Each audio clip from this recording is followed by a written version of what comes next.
الو، سلام عرض میکنم خدمت شما و همه زحمتکشان برنامه وصال حق. خواستم تشکر کنم از برنامه بسیار عالیتون. من لیلا هستم از ایران کردستان. خواستم راجع به این که من بعضی وقتا هنوز 13 سالمه ولی خیلی از زندگی ناامیدم. بعضی وقتا احساس میکنم که اصلا خدا منو نمیبینه یا میخوام خودکشی کنم. ولی خواهش میکنم شما یه چیزایی در مورد این که یه بارم چند باریم دست خودکشی زدم، خواستم از شما بخوام که در مورد این چیزا یکم صحبت کنین بلکه یکم دلم آروم شه. ممنون، خداحافظ. تشکر میکنیم از این خواهر گرامی. الله سبحانه و تعالی حفظتون بکنه. ببینید، در مسئله خودکشی، اول حکم خودکشی از دیدگاه اسلام رو من خدمت شما بیان میکنم. بعد چرا سبب میشه که یک انسان مسلمان دست به خودکشی بزنه. انشالله در این موردم صحبت خواهم کرد. اولا الله سبحانه و تعالی در قرآن کریم در سوره نساء آیه 29، احمد جان اگر اینو نشون بدیم، الله سبحانه و تعالی میفرماید که یا ایها الذین آمنوا، ای مؤمنان، لا تأکلوا اموالکم بینکم بالباطل، اموال خودتون رو از راه‌های نامشروع، از راه باطل در میان هم دیگر نخورید. الا ان تکون تجارتا عن تراض منکم، مگر اینکه از راه تجارت و رضایت دو طرف انجام گرفته باشه. و در ادامه میفرماید که ولا تقتلوا انفسکم، خودتون رو نکشید و یا امن و آن خودتون رو نکشید. از این آیه هم در مورد قضیه خودکشی که انسان نفس خودش رو بکشه و هم این که دیگران رو بکشه، در هر دو صورت هلاکت است.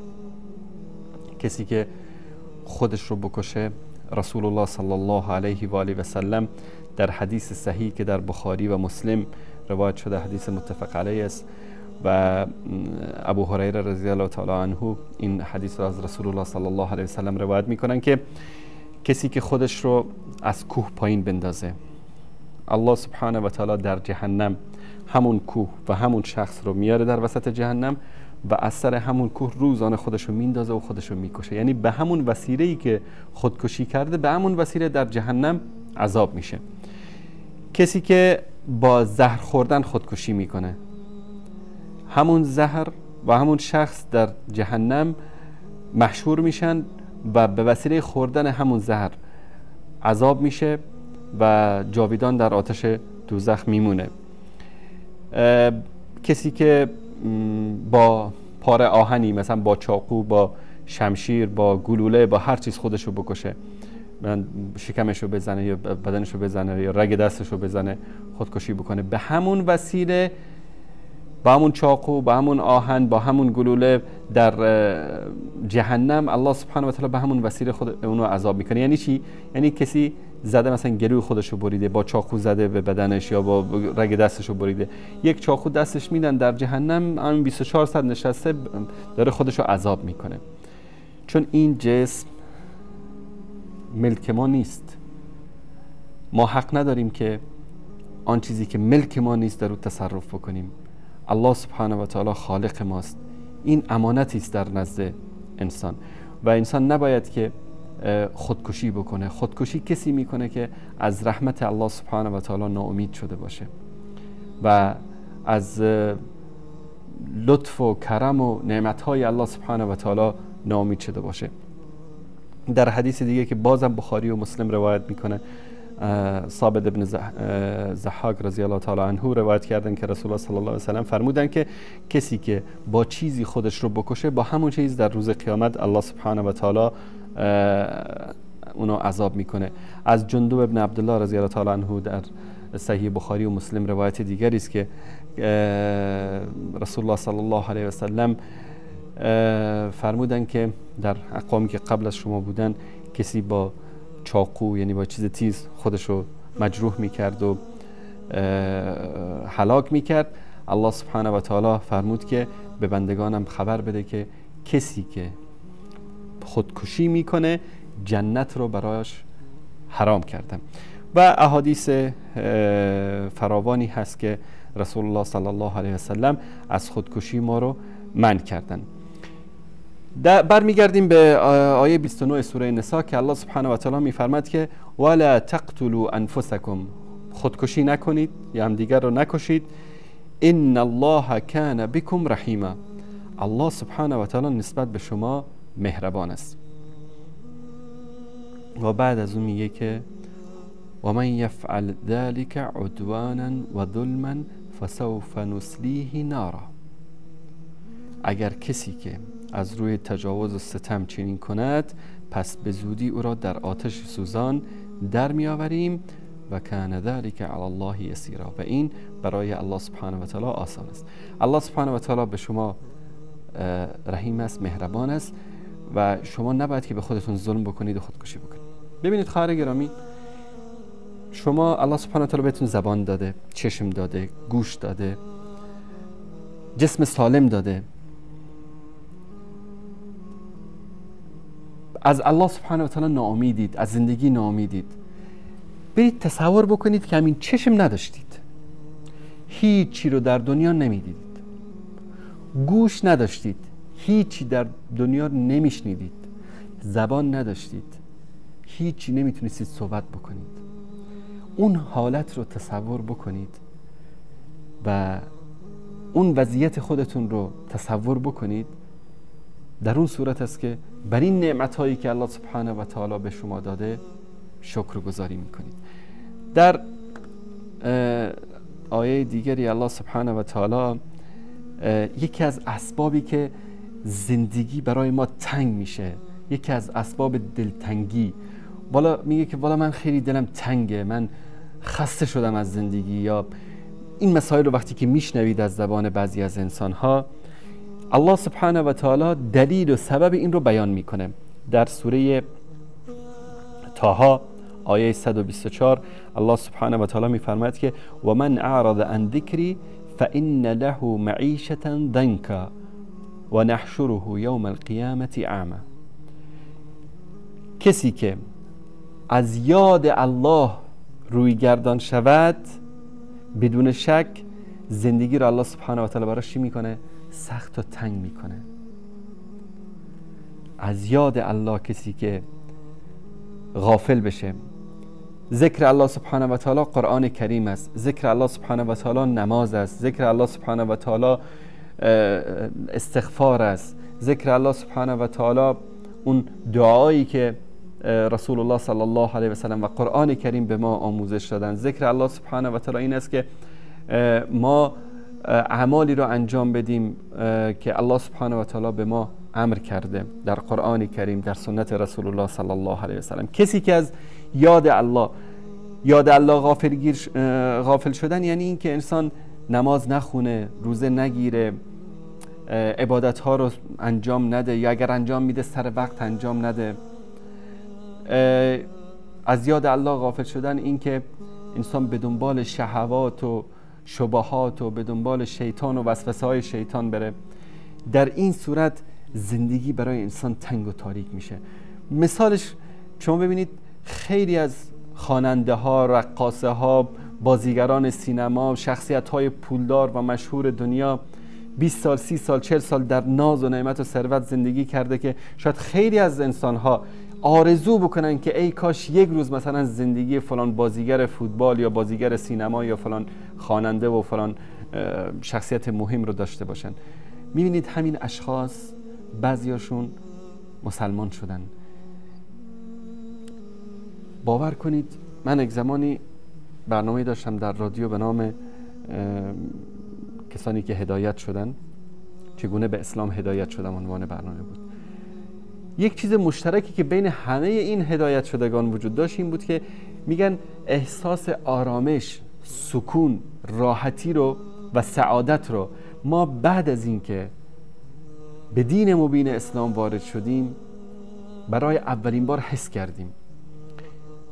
یوسف استیس یکی از کشیش‌های معروف، یوسف اسلام خواننده معروف بریتانیایی و خیلی از کسانی که هدایت شدن میگن سعادت و خوشبختی و راحتی رو که ما در اولین سجدمون در نماز، در اولین نمازمون احساس کردیم، در طول زندگی احساس نکرده بودیم. اینا کسایی بودن که میلیاردر بودن، یعنی شاید 99% از جوانها در خیلی از کشورها آرزو میکنن که ای کاش 1 ساعت زندگی مثلا یوسف اسلام، یا فکر کنم اسمش قبل از اسلام کات استیفن بود، ای کاش 1 ساعت زندگی اون رو داشتن، اون ناز و نعمت، اون ماشین، اون خونه، اون پول. اما اون چی میگه؟ میگه من سعادت رو، خوشبختی رو وقتی احساس کردم که برای اولین بار سر به سجده گذاشتم. زیرا سعادت واقعی، خوشبختی واقعی این است که انسان با یاد الله زندگی بکنه. به خاطر همین است که میگه و من اعرض عن ذکری فإن له معیشة ضنکا. کسی که از یاد الله غافل میشه زندگی براش سخت میشه. پول داره اما این پول اونو خوشبخت نمیکنه. خیلی فکر میکنن که پول انسانو خوشبخت میکنه. نه، هرچه پول بیشتر داشته باشه انسان، به همون اندازه بدبختی های انسان بیشتر میشه. الا اون پولی که از راه حلال به دست بیاد و در راه حلال خرج بشه. هرچه از یاد الله بیشتر غافل بشن و به یاد دنیا و شهوات و لذت‌های دنیا باشن، همون اندازه استرس، پریشانی، تنگی، تنگ دستی یا تنگ بودن دنیا یا تنگ بودن خونه، اینها در حقیقت سبب بدبختی برای انسان نیست. بدبختی حقیقی اون است که انسان دلتنگ بشه. کسی که دلتنگ بشه، اگر شما در بهترین قصرهای دنیا، در بزرگترین باغهای دنیا هم اونو بگذاری، دلتنگه. و اون دلتنگ کسی است که از یاد الله سبحانه و تعالی غافل باشه. در آیه دیگه ببینید که اونجا در اون آیه فرموده بود که کسی که از یاد الله سبحانه و تعالی غافل باشه زندگی براش تنگ میشه. در سوره احمد جان اگر اینو نشون بدید، در سوره رعد آیه 28 عکس این مطلب رو در اینجا بیان میکنه. الذین آمنوا، کسانی که ایمان آوردن، و تطمئن قلوبهم بذکر الله، کسانی که ایمان آوردن و دلهایشان به یاد الله آرام میگیرد. اونجا از یاد الله غافل شده بودن، دلها تنگ میشه، زندگی سخت میشه برای انسان.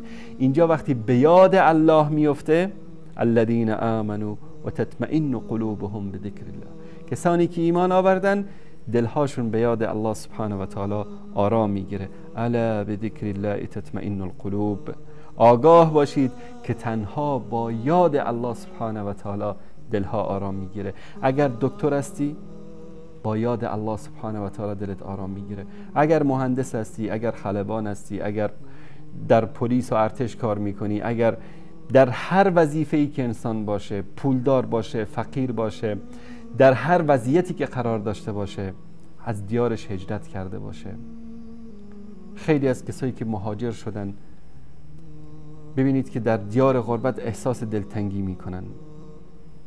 به اونها هم میگیم که الا بذکر الله تطمئن القلوب، به یاد الله است که دلهای انسانها آرام میگیره. پس خواهر گرامی، اولا با ذکر الله سبحانه و تعالی این سختی و دلتنگی شما برطرف میشه. به یاد الله سبحانه و تعالی قلبتون آرام میگیره و اطمینان حاصل میکنید. و هدیه‌ای هم به شما میدیم از قرآن کریم. در سوره زمر آیه 53 الله سبحانه و تعالی میفرماید که قل، بگو ای محمد صلی الله علیه و آله و سلم، یا عبادی الذین اسرفوا علی انفسهم، ای بندگانی که گناه کردید، در گناه اسراف هم کردید. یکی از اسباب دلتنگی خیلی از انسان‌ها اینه که گناه میکنن. طبیعتاً کسی که گناه بکنه متصل بعد از گناه احساس دلتنگی، احساس گناه، احساس اینو میکنه که مثلا همه دنیا براش تنگ شده. این طبیعت است. طبیعت انسان، چون انسان با فطرت سالم آفریده شده، فطرتی که همه انسان ها، حتی اون کفار، حتی اون یهودی، نصرانی، رافضی، مجوسی، آتش پرست، همه اینها بت پرستا با فطرت اسلام، یعنی وقتی که کودک هستن با فطرت اسلام به دنیا آمدن، با فطرت صحیح، همون فطرتی که الله سبحانه و تعالی در روز ازل از همه این تعهد رو گرفت که موحد باشن، یکتا پرست باشن. و رسول الله صلی الله علیه و سلم میفرمایند که کل مولود یولد علی الفطره، هر کودکی با اون فطرت سالم به دنیا میاد. این پدر و مادرش هستن که یهودی میکنن، نصرانی میکنن یا مجوسی آتش پرست میکنن. وقتی که انسان گناه میکنه، این در به اصطلاح در تضاد با اون فطرت سالمی است که انسان آفریده شده. به طور مثال در این لیوان مثلا نیم لیتر آب میره، شما بخواید از نیم لیتر بیشتر آب بریزید، از لیوان میریزه بیرون، چون گنجایش این لیوان همون نیم لیتر است. انسان برای گناه آفریده نشده. و ما خلقت الجن والانس الا لیعبدون، ما جن و انس رو نیافریدیم، انسانها و جنها را نفریدیم مگر این که چیکار بکنن؟ ما را عبادت بکنن. هر وقتی که انسان از عبادت الله، از ذکر الله غافل میشه و به طرف گناه میره، این در تقابل با اون فطرت سالم قرار میگیره و انسان احساس دلتنگی و احساس استرس، احساس به اصطلاح سختی در زندگی رو احساس میکنه. به خاطر همین است که وقتی کار خوب انسان انجام میده، نماز میخونه، صدقه میده، زکات میده، حج میکنه، روزه میگیره، احساس آرامی، احساس راحت. چرا؟ این فطرت سالم است. این همون فطرتی است که الله سبحانه و تعالی ما رو بر اساس اون آفریده. میگه قل یا عبادی الذین اسرفوا علی انفسهم لا تقنطوا من رحمت الله، از رحمت الله سبحانه و تعالی ناامید نشوید. ان الله یغفر الذنوب جمیعا، الله سبحانه و تعالی همه گناهان رو میبخشه. با فطرت سالم تو را آفریده، گناه کردی، توبه میکنی، به طرف الله برمیگردی، الله سبحانه و تعالی فرموده که اگر در گناه اسرافم کردی من تو را میبخشم. شراب خوردی، احساس گناه میکنی، احساس دلتنگی میکنی، یک مرتبه شراب خوردی، بلکه 1000 مرتبه شراب خوردی. یک مرتبه شراب خوردن در یک هفته مثلا این گناه است. در یک هفته هر روز شراب خوردن این اسراف در گناه است. زنا کرده مثلا در سال یک مرتبه، خب گناه است. نه، هفته یک مرتبه زنا کرده، این اسراف در گناه است، یعنی زیاده روی کرده در گناه. حتی اونایی که زیاده روی در گناه کردن میگه که لا تقنطوا من رحمت الله، از رحمت الله سبحانه و تعالی هرگز ناامید نشید. ان الله یغفر الذنوب جمیعا، الله سبحانه و تعالی همه گناهان رو میبخشه. هر چقدر گناه کرده باشی الله سبحانه و تعالی میبخشه. چرا میبخشه؟ انه هو الغفور الرحیم، به خاطر اینکه الله سبحانه و تعالی آمرزنده و مهربان است. آمرزنده است، گناه تو رو میبخشه، مهربان است، نمیخواد که تو وارد جهنم بشی. پس خواهر گرامی، از رحمت الله سبحانه و تعالی ناامید نباشید. آیه دیگه در سوره فصلت از آیه 30، این آیه واقعا بشارت است. میگه ان الذين قالوا، کسانی که گفتن ربنا الله، گناه کردن، معصیت کردن، ایمان آوردن، توبه کردن، بعد از اون گفتن که پروردگار ما الله است، ثم استقاموا، بعد از اون استقامت کردن. استقامت چی است خواهر گرامی؟ همه امکانات گناه موجود است، انسان دست نگه میداره، میگه از خدا میترسم، به طرف گناه نمیره، چشمشو میپوشه، از کنارش رد میشه. این استقامت در دین است. ان الذين قالوا ربنا الله ثم استقاموا، کسانی که گفتن پروردگار ما الله است، بعد از استقامت کردن چی میشه؟ تتنزل علیهم الملائکه، بر آنها فرشتگان نازل میشوند و به اونها چی میگن؟ الا تخافوا ولا تحزنوا، نترسید و اندوهگینم نباشید، و ابشروا، و بشارت بدید، بشارت باد به شما، بالجنة التي کنتم توعدون، به اون بهشتی که به شما وعده داده شده بود از طرف الله سبحانه و تعالی. توبه کنید، ایمان بیاورید، استقامت در دین داشته باشید. ملائکه چی میشن؟ به شما بشارت میدن که نه بترسید، نه اندوهگین باشید و بشارت باد به شما به اون جنتی که الله سبحانه و تعالی وعده داده بود به شما، بشارت داده بود به شما. استقامت در دین مهم است.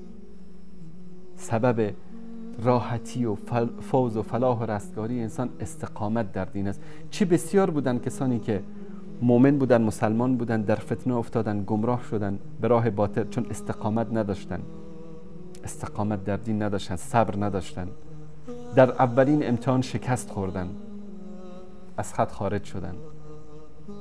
طرف ایمان آورد، بعضی از دوستان من بعضیشون رو میشناسم، هدایت شدن، رافضی بودن، هدایت شدن، اطلاعات بردشون، اذیتشون کرد، در مقابل اولین شکنجه ها تسلیم شدن. این شکنجه، این زندان، این اطلاعات، این ابتلا هست. الله سبحانه و تعالی فقط میخواد شما رو امتحان بکنه که آیا در این راهی که انتخاب کردی صادق هستی یا نیستی. در 2 هفته قبل در مورد ابتلاعاتی که رسول الله صلی الله علیه و سلم و صحابه باش مواجه شدن صحبت کردیم. رسول الله صلی الله علیه و سلم بیش از 72 نفر از عزیزانشون در احد به شهادت خودشون زخمی شدن، در خندق چقدر سختی‌ها رو کشیدن، در طائف، اینا رو ذکر کردم خدمتتون. اینا برای این بود که ایمان صحابه و تقوای صحابه اینا امتحان بشن. والله الله سبحانه و تعالی میتونست که بگه یا محمد صلی الله علیه و سلم تو برو مدینه، ما هم مسخر میکنیم همه چیز رو که ظرف 24 ساعت همه مسلمان بشن، بلکه همه دنیا مسلمان بشن. الله سبحانه و تعالی میتونست این کارو بکنه، اما این مراحل طی شد. به خاطر چی؟ به خاطری که وقتی ما هم در مقابل این امتحان ها و مصائب و مشکلات قرار گرفتیم، اسوه و الگوی ما کی است؟ رسول الله صلی الله علیه و سلم، انبیا، صحابه، اهل بیت، ائمه بزرگواری که در دین بودن، امام ابو حنیفه، امام شافعی، امام احمد ابن حنبل، امام مالک، همه این بزرگواران الله سبحانه و تعالی اینها رو گرفتار ابتلاعاتی کرده بود که زندان شدن، شکنجه شدن، بعضیاشون به شهادت رسیدن در زندان، در زیر شکنجه. پس الله سبحانه و تعالی ما رو امتحان میکنه و اگر از این امتحانا سربلند خارج شدیم چی میگه؟ میگه نترسید، اندوهگین نباشید، بشارت باد به شما. هدیه شما چی است؟ جنت. در آیه بعدی یک نکته خیلی مهم رو الله سبحانه و تعالی در اینجا بیان میکنه. در سوره غافر آیه 7 تصور بکنید کسانی که ایمان آوردن، کسانی که استقامت کردن در دین، برای اینها در آسمان ها چی رخ میده؟ الذين يحملون العرش و من حوله، ملائکه‌ای که عرش الله سبحانه و تعالی را حمل میکنن و ملائکه‌ای که برگرد آن هستن. اینا چیکار میکنن؟ یسبحون بحمد ربهم، اینها پروردگارشون رو تسبیح میگوین. و یؤمنون به و به او ایمان دارن. بعد از اون چیکار میکنن؟ و یستغفرون للذین آمنوا، استغفار میکنن برای کسانی که ایمان آوردند. تویی که ایمان آوردی، در دین استقامت داری، ببین که ملائکه‌ای که عرش خداوند را حمل میکنن و ملائکه‌ای که در اطراف عرش الهی هستند برای تو در پیشگاه الله سبحانه و تعالی طلب استغفار میکنن. الله اکبر. تو اینجا نشستی در دنیا اما مؤمن هستی، استقامت در دین داری. ملائکه‌ای که در آسمان ها است، اونایی که عرش الله سبحانه و تعالی، یعنی مقرب ترین ملائکه به الله سبحانه و تعالی، اینها چیکار میکنن؟ برای تویی که در این دنیا زندگی میکنی طلب استغفار میکنن. و یستغفرون للذین آمنوا ربنا وسعت كل شيء رحمة وعلما فاغفر للذین تابوا واتبعوا سبیلك وقهم عذاب الجحیم. پروردگارا بعدن چی میگن؟ پروردگارا رحمت و علم تو همه چیز را فرا گرفته است، پس برای کسانی که توبه کردند و راه تو را پیروی کردند اونها رو بیامرز و آنها را از عذاب دوزخ نگه دار. خوشا به حال کسی که توبه میکنه، خوشا به حال کسی که ذکر الله سبحانه و تعالی رو میکنه که ملائکه مقرب درگاه الهی، ملائکه عرش الهی به درگاه الله سبحانه و تعالی و دعای اونها رد نمیشه. دعا میکنن که پروردگارا، ای پروردگاری که رحمت تو همه چیز رو فرا گرفته، مغفرت کن، بیامرز کسی رو که توبه کرده و پیروی کرده از راه تو، از صراط المستقیم، و او را از عذاب جهنم برهان.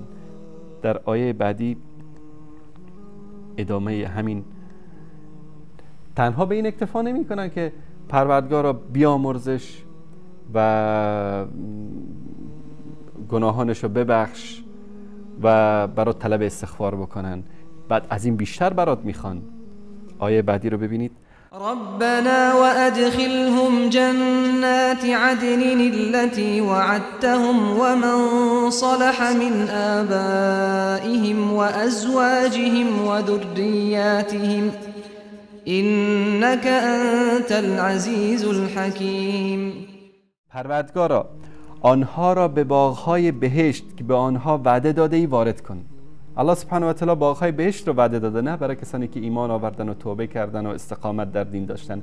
همین ملائکه در اونجا بعد از اینکه طلب استغفار میکنن و بعد از اینکه از الله سبحانه و تعالی میخوان که گناهان ما رو ببخشه و ما رو بیامرزه، میگن پروردگارا بیشتر هم بهشون بده، اینها رو وارد بهشت بکن، همون باغ‌های بهشتی که وعده داده بودی. نه تنها خودشون، همچنین پدرانشان، پدر و مادر اینها رو و همسرانشان و فرزندانشان، همه اینها رو هم وارد بهشت بکن. انک انت العزیز الحکیم. پروردگار همانا تویی که پیروزمند حکیمی. خواهر گرامی، توبه میکنی، استغفار میکنی، ایمان میآوری، ذکر الله سبحانه و تعالی رو میکنی. وقتی میگیم ایمان آوردن تنها این نیست که یک کافری مسلمان بشه، حتی نسبت به مؤمنین تجدید ایمان کردن. یا ایها الذین آمنوا آمنو، ای کسانی که ایمان آوردید ایمان بیاورید، یعنی ایمانتون رو تجدید بکنید، یعنی درست حسابی ایمان بیاورید، اونطوری که باید و شاید ایمان بیاورید. ملذات، گناه ها، شهوات گاهی اوقات انسان رو غافل میکنه، گاهی ایمان انسان زنگار میگیره، برای تجدیدش دوباره بعد انسان ایمان بیاره. صحابه جمع میشدن با هم میگفتن بیایید لحظه‌ای با هم بشینیم ایمان بیاوریم، ایمانمون رو تجدید بکنیم. بعد از اون الله سبحانه و تعالی ملائکه‌ای که در گرد عرش الهی هستن، مقرب ترین ملائکه الهی، میگن که پروردگار جنت رو هم نصیبش بکن. نه تنها نصیب خودش، نصیب پدر مادرش، فرزندانش، همسرانش. چه نعمتی بالاتر از این که ملائکه الهی ذکر شما رو در پیشگاه الله سبحانه و تعالی بکنه. ما یک سری آیات رو انتخاب کردیم که در سوره نوح مطلب خیلی مهمی هست که خیلی از مؤمنین از این قضیه غافل هستن. قضیه استغفار. میخواید مشکلات زندگیتون حل بشه، استغفار. میخواید خداوند بهتون فرزند بده، به جای رفتن به گنبد و بارگاه برید استغفار بکنید، استغفر الله استغفر الله. میخواید رزق و روزیتون زیاد بشه، استغفار بکنید. میخواید که زندگیتون آرام بشه، استغفار بکنید. میخواید که مشکلاتتون حل بشه، استغفار بکنید. درمان همه دردهای شما استغفار است. نسخه دارویی که میتونه همه بیماری ها رو شفا بده استغفار است. الله سبحانه و تعالی در سوره نوح ببینید که چه جالب اینجا بیان میکنه. فقلت استغفروا ربکم انه کان غفارا. پس با آنها گفتیم از پروردگار خودش خیش آمرزش بخواهید. بیگمان الله سبحانه و تعالی آمرزنده است، الله سبحانه و تعالی مهربان است. وقتی که شما طلب استغفار میکنید، همین نشستید تو خونه، تو ماشین، در محل کار، هر جایی که هستید، استغفر الله استغفر الله استغفر الله، چی میشه؟ ادامه رو ببینید در سوره نوح آیه 11 یرسل السماء علیکم مدرارا، از آسمان باران برای شما نازل میشه. سبحان الله، با یک استغفار گفتن. بله، باران که اومد هوا خوب میشه، کشاورزی خوب میشه، درخت‌ها سبز میشه، نعمت‌های الله سبحانه و تعالی فراوان میشه. هر جایی که آب است، هر جایی که باران است، ببینید چقدر نعمت‌های الهی فراوان یافت میشه. با یک استغفار گفتن یرسل السماء علیکم مدرارا، از آسمان باران برای شما پی در پی میفرسته. و یمددکم باموال و بنین و یجعل لکم جنات و یجعل لکم انهارا. و شما را با اموال، استغفار میکنی به مال میده الله سبحانه و تعالی. سبحان الله، تجارتت خوب میشه، رزق و روزیت زیاد میشه، حقوقت بالا میره، شما را اموال بهتون میده. و یمددکم به اموال و بنین، به شما فرزند میده، فرزندان شما رو زیاد میکنه الله سبحانه و تعالی. ای کسی که خدا بهت فرزند نداده، به جایی که بری در فلان گنبد و بارگاه و زیارتگاه، چرا به این آیه قرآن عمل نمی کنی؟ چرا استغفار نمی کنی؟ بابا، نه پول بریز تو ذریع، نه مشقت راه رو تحمل بکن، نه خودتو به کشتن بده، نه گرفتار شرک و بت پرستی شو. بشین تو خونت بگو استغفر الله، الله سبحانه و تعالی بهت فرزند میده، وعده کرده میده. به خدا از صدق دل این رو از خدا بخواید، استغفار بکنید، عبادت بکنید، ذکر الله سبحانه و تعالی رو بکنید، وعده کرده که میده. این وعده الهی است. چی میگه؟ شما رو اموال، مال و دارایی میده، فرزند میده و به شما باغهای سرسبز میده و برای شما نهرهای جاری رو قرار میده. یعنی با یک استغفار گفتن الله سبحانه و تعالی این همه نعمتها رو برای ما عطا میکنه. با وجود اونم ببینید که عده‌ای هستن از الله سبحانه و تعالی روی گردان میشن. وقت کمه و الا آیات بعد از این خیلی زیباست. عزیزان برن مطالعه بکنن آیات 12 13 14 15. خواستن کسانی که گرفتار شرک، گرفتار گمراهی هستن. پس خواهر گرامی، هیچ وقت فراموش نکنید استغفار، این خیلی مهم هست در زندگی. در سوره حجر آیه 49 یک یعنی بشارت خیلی بزرگ، بشارت مژدگانی خیلی بزرگ از طرف الله سبحانه و تعالی برای بندگان الهی است. احمد جان اگر که بعد از اینکه قضیه جهنم رو، عذابی که در اونجا ذکر میکنه، بعد از اون میگه که نبئ عبادی انی انا الغفور الرحیم. ای پیامبر، بندگانم را خبر بده که یقینا من آمرزنده مهربانم. الله سبحانه و تعالی میگه خبر بده ای محمد صلی الله علیه و سلم به بندگانم که من آمرزنده مهربانم. هر چقدر که گناه کرده باشی، هر چقدر که معصیت کرده باشی، الله سبحانه و تعالی میگه ای پیامبرم، ای محمد صلی الله علیه و سلم، خبر بده که من چی هستم؟ من توبه پذیر مهربانم، من آمرزنده مهربانم. این بشارتی است از جانب الله سبحانه و تعالی که امیدواریم الله سبحانه و تعالی همه ما رو مشمول مغفرت و رحمت ذات اقدس خودش قرار بده. تشکر میکنم از این خواهر گرامی. الله سبحانه و تعالی به شما ایمان و تقوا و پرهیزگاری نصیب بکنه.